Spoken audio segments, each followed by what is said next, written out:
I'm Shannon Moore, and this is Formation. Today we'll be chatting with someone whose ministry centers on hospitality. Join us.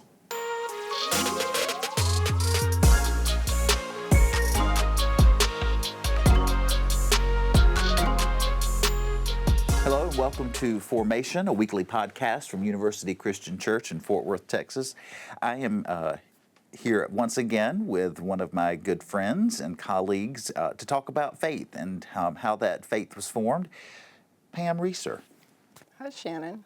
I'm so glad that you're on the podcast today. Well, thank you. Happy to be here. What is your job title here at UCC? I am the event coordinator, so I handle weddings, funerals, and special church-wide events. Okay. We're going to get into that a little bit more later, but one of the things that I almost always ask at the beginning of these conversations is about your childhood and your childhood faith, or maybe there wasn't one. Tell us a little bit about your background and your church experience. Well, I have always been a member of Disciples Church. Okay. I grew up, as I say, I was dedicated, baptized, married, and I guess someday I will have my funeral in the Disciples Church. I don't know, growing up in the 50s, the good old days. And where was this? Well, I was born in Oklahoma City, and I lived there till I was 7. And then we moved to Dallas, and I moved to Fort Worth when I got married. Okay. So I haven't lived a whole lot of different places, but Sunday consisted of going to church, Sunday dinner, and then Sunday afternoon you visited people or, just kind of did low-key things, especially not chores like laundry because you had to hang your clothes out. So everybody would know you were doing something and you were not resting on the Sabbath. So, but it was, the days of white gloves and so hats. you would dress up for church. Of course, everybody did. Yeah. Okay. Yeah. So I guess in Oklahoma City we had I didn't realize it at the time. I knew he was dynamic, but probably very controversial as well. Oh, you're a minister? Minister, yes. But sadly, he and his wife were killed in a plane crash right before we moved to Dallas. So, as my father always said, that did make the move a little bit easier. What do you think was controversial about his message? I don't know that it was his message. It was kind of, I think he was a tall, large man with fiery red hair. And I think he just, I really don't know how he came into ministry, but he had, I guess, an interesting lifestyle prior to that. Okay. But I just remember him as, just being, and he did not wear a robe. He, wore suits. But he was just very dynamic, and everybody in the church loved him. I'm sure maybe there's some that in later years, looking back, that maybe didn't, but... So was there a Sunday school program? There was. It was during the church hour, and so children's Sunday school was at the same time as worship. Okay. But I preferred to be with the adults in the sanctuary, and there were a lot of children in there too. Mm-hmm. Why do you think that was? I don't know, maybe just because I was sometimes a little strange child. I grew up as an only child, and sometimes I was very particular about my belongings and how people played, and if I didn't like how they were playing. Anyway, so I think it was the same with church. I felt like I got more out of that. And maybe the structure, maybe the music. I'm not really sure why, but I preferred to go to... But a very traditional church, organ, pipe organ, that kind of thing. Yes. Okay. Large church? It was a very large church, yes. Okay. So then you moved to Dallas. You're still very young, 7. 7. And what was that church like? Another very traditional church with another very dynamic minister. It was not the Disciples Church closest to our home, but it was the one that my parents liked the minister the best and their program. So I did not participate a lot in the youth group, but I was there for Sunday morning and Sunday school. Sunday school was at a different time. And then later, as a young adult, another single woman and I did JYF. Which is Fourth and fifth. grade, somewhere around there? Yeah, interesting. I bet it was. How long did you do that? I think a year. Check. Right. Mark that off. Right. So Yes. how entrenched in the Disciples of Christ denomination is your family? Like, do you know how far back it goes? Just as far as my father. My mother was Methodist. Okay. And so my father and some of his siblings were members of the Disciples Church. Okay. So, And so then you jumped in and stayed in. I did. But what we're born in, you didn't. He jumped in. That's right. You were born in That's and right, I stayed was. in. How long have you been on staff at UCC? 18 years, I think. 18. Okay. And so have you always had the same role? Somewhat, yes. I did not do funerals when I first started. It was pretty much strictly weddings. Okay. And were you a member here before you were on staff? Yes, I was. Okay. And what brought you to UCC? Well, when I got married, my husband was a Methodist, but he started going to church with me a lot, and Here? no, Oh. in Dallas. In Dallas, I see. And I sang in the choir, and so he would come on Sunday mornings, and my parents were there. So he got involved in the church and decided that it wasn't that different Yeah. from the Methodist Church, other than the baptism and communion. Communion every Sunday, right? So he really liked it. So we were married as I said, in the Christian church. And so when I moved to Fort Worth after we were married, his mother was still living here, and my parents were still in Dallas, and we would pretty much go back and forth, go to church with our parents. But we kept saying we need to find our own church, and so we visited UCC off and on over the years, and then finally decided that it was a church for us. Well, good. Well, we're going to take a short break, and then when we come back, we're going to talk about your role here and how that affects your faith. Okay. So we'll be right back.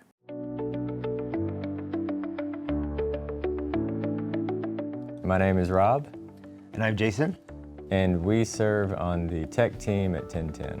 I have a background in film and video, so it's been awesome to be able to bring that to this volunteer opportunity here at UCC. I do the cameras that we switch back and forth between those, and able to broadcast on our live stream out to folks who aren't able to be here in person. And I run the slides for the lyrics during the songs and also while the sermon's going on, and also do some of the lighting. And for me, I think I just enjoy being a part of what makes the service happen behind the scenes. We are back, and we are continuing our conversation with Pam Reeser. So, Pam, you mentioned that you have been on staff at UCC for 18 years. Yes. How old were you when you started? I'm just joking. At 12. So, you do events, funerals, weddings, that sort of thing, and that involves also receptions, some receptions, and Correct. that sort of thing. How did you get into that kind of work? Well, it was certainly not my original career path. I had worked for the electric company for a number of years and kind of took a retirement and had dabbled in some other things. And I don't know, events and planning had always been kind of a passion, kind of a hobby. I had done a lot of that in other groups. Mm-hmm. And so when I found out that this job was open, I was like, I think maybe, and it was 5 minutes from home, so I was like, maybe that would be something I would like to do. Mm-hmm. And I can honestly say that Okay, most days I love my job. It gives me a lot of satisfaction, a lot of, I feel like I'm doing something for people. And, and every day is different. Yeah. Well, I would guess especially, I don't want to put words in your mouth, but let's talk about funerals and memorial services for a moment. How do you see yourself in as helping that family in conjunction with the minister and the church and that sort of thing? What's kind of the role that you play when a family is newly grieving? Well, I spend time with them in the planning, and then day of, I'm with them beforehand, and then if we have a reception or and I just feel like I can try to be a calming presence in the midst of a very difficult time in their life, and try to do what I can to be helpful, whether it's words I say or things I do or.